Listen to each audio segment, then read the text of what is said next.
আমার মরণ কালে ডুলবাসি বাজাইও তরিকার ভাইও, আমার মরণ কালে ডুলবাসি বাজাইও।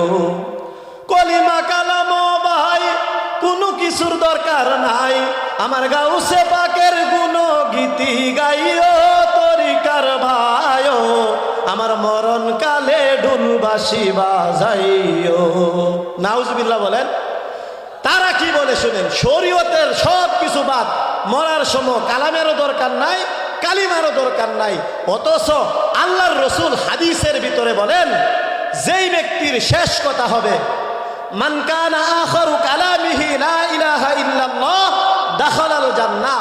আল্লাহর রসুল বলেন, যেই ব্যক্তির শেষ কথা হবে লা ইলাহা ইল্লাল্লাহ, সেই ব্যক্তি জান্নাতে প্রবেশ করবে। আর বন্ড মুরিদরা বলে শরীয়তেরও দরকার নাই, কালামেরও দরকার নাই, কালিমারও দরকার নাই, দুল তবলা বাজায়।